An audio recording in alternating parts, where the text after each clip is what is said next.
Hi friends, this is MD Wasim. Welcome to my channel Wasim academy. Friends, आज हम लोग इस वीडियो में देखेंगे डब्ल्यू बी प्राइमरी टेट जो कि अपकमिंग एग्ज़ाम होने वाले हैं 2023 में मे भी दिसंबर तक एग्ज़ाम हो सकता है। तो उसमें जो इम्पोर्टेंट एक टॉपिक है, एक सब्जेक्ट है जिसका नाम है ईवीएस। तो ईवीएस से इससे रिलेटेड हम लोग 6 क्वेश्चंस को किए थे इस बुक से।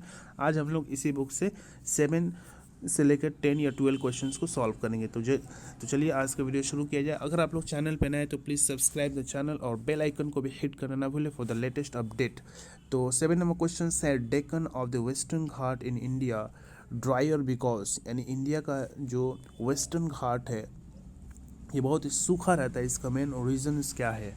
Option number 1 low temperature effect, option number B pressure effect, option number C rain shadow effect या हाई एल्टीट्यूड इफेक्ट। जिसका जो राइट ऑप्शन है option number C rain shadow. यानी वेस्टर्न घाट जो है इंडिया का वो एक रेन शेडो एरिया, यानी उसके एक साइड में बारिश होती है और एक साइड में बारिश नहीं होती है, तो उस एरिया को हम लोग कहते हैं रेन शेडो। ये माउंटेन है तो माउंटेन के अगर इस तरफ अगर बारिश होती है तो इस एरिया को हम लोग रेन शेडो एरिया कहते हैं। तो यही इफेक्ट होता है वेस्टर्न घाट में। तो यहाँ का मेन रीजन है रेन शेडो इफेक्ट। तो इसका एक्सप्लेनेशन देख लेते हैं। एक्सप्लेनेशन है rain shadow effect that patch of the land that has been forced to become the deserts because the many mountains ranges block plant growing rainy weather. The Deccans of the Western Ghat in India receives the less rainfall, okay, than the coast. As the summer wet monsoons approaches west coast of the India and rise of the Western Ghats and the air cools. ठीक है, तो ये regions होते हैं western Ghats में। तो ये एक रेन शेडो एरिया है। Question number 8, the wild life protection act passed in, यानी wild life protection act pass हुआ था कब? Option number 1 1960, option number B 1975, option number C 1972 या ऑप्शन नंबर डी 1962। तो इसका राइट ऑप्शन है ऑप्शन नंबर सी 1972। 1972 में wild life protection act pass हुआ था। जैसे कि आप लोग आंसर में देख सकते हैं, wild life protection act 1972 was enacted, लागू किया गया था 9 सितंबर 1972 by the parliament of the India. किस चीज़ के लिए? To protect the animals from being hunted for the protection of the all species plants, यानी जितने भी एनिमल्स और प्लांट्स की जितनी प्रजाति है स्पीसीज से किसी भी किस्म का हंटेड से उन लोग को प्रोटेक्शन करना है। उसके बाद question number 9, solar radiations per unit area receive at the outer limit of the atmosphere is known, यानी जो सोलर रेडिएशंस है जो पर यूनिट एरिया में जो रिसीव होता है आउटर लिमिट ऑफ एटमॉस्फेयर, उस कौन से नाम से जाना जाता है? Option number 1 insolation, option number B heat budget या option number C solar constant या option number D solar energy. जिसका राइट ऑप्शन है option number C solar constant. Okay, solar constant. Explanations देख लेते हैं। The solar energy reaching the unit area at the outer edge of the Earth's atmosphere expose the perpendicularly to the rays of the sun and the average distance between the sun and the earth known as the solar constant, यानी जो सूरज और ज़मीन से जो एक perpendicular जो distance है उसी डिस्टेंस को सोलर कांस्टेंस कहा जाता है। इसमें क्या होता है कि it is measured to satellite weather atmosphere effect are absent. यहाँ पे सैटेलाइट से देखा जाता है कि कितना मतलब कि एब्सेंट है। ओके, क्या जो एब्सेंट हुआ है रोशनी उसमें क्या इफेक्ट पड़ा है।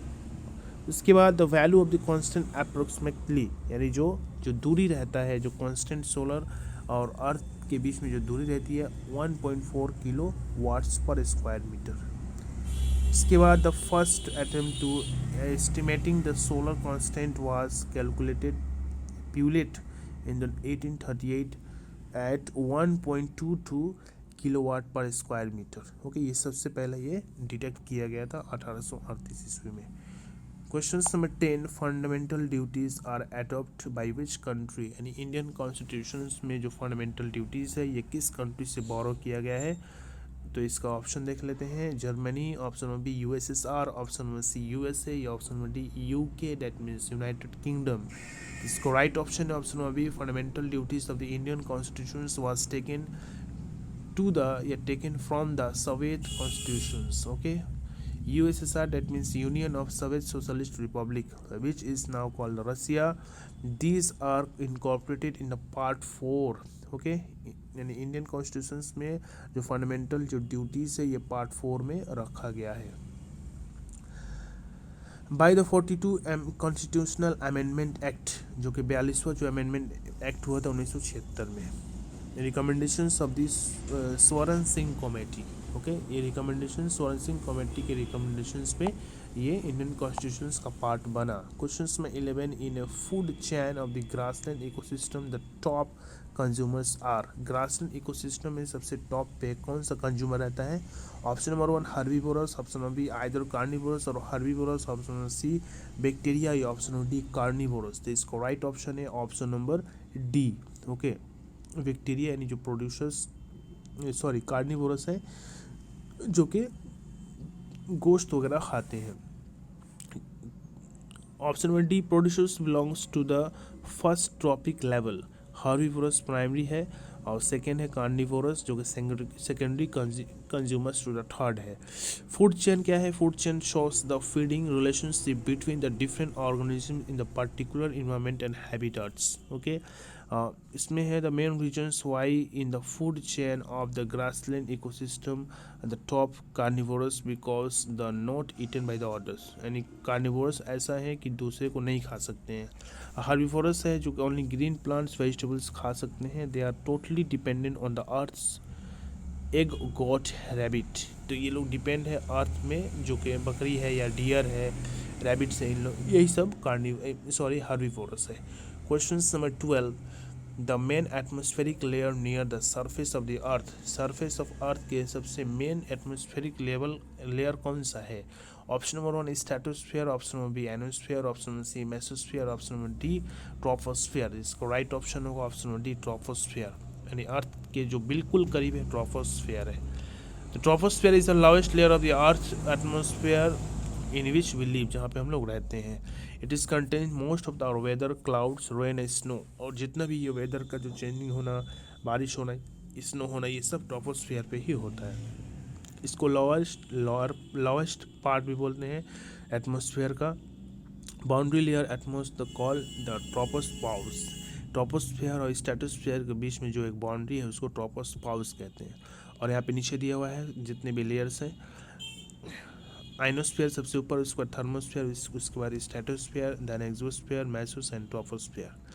13 नंबर है biodiversity act pass by the Indian parliament. Indian government या इंडियन पार्लियामेंट के द्वारा बायोडाइवर्सिटी एक्ट कब पास किया गया था?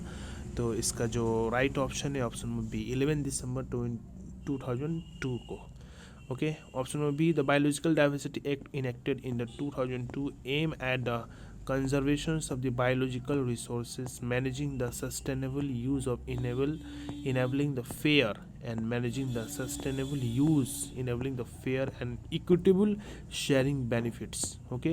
यानी सबको हिफाजत करते हुए, सब जितना लाइफ है सबको हिफाजत करते हुए रिसोर्सेज को यूज़ किया जाए और आने वाले फ्यूचर जनरेशन्स को भी बचा करके रखा जाए। यहाँ पर नीचे देख सकते हैं this act emphasise the 3 tier structure to regulate the access to the biological resources। Number 1 है national biodiversity authority NBA, the state biodiversity SBBS, उसके बाद the biodiversity management committee BMCS at the local level. Last question है which of the following agriculture practice is eco friendly. कौन सा एक इसमें agriculture practice है जो कि eco friendly? Option number 1 shifting cultivation, option number B organic farming, option number C cultivation of high yielding varieties and option number D growing plants in glass house. इसका right option क्या होगा आप लोग comment box में बताइएगा, नहीं तो इसका राइट ऑप्शन हम लोग नेक्स्ट वीडियो में इसको देखेंगे। तो आज की वीडियो बस इतना ही, मिलते हैं नेक्स्ट वीडियो में। Thank you friends, thanks.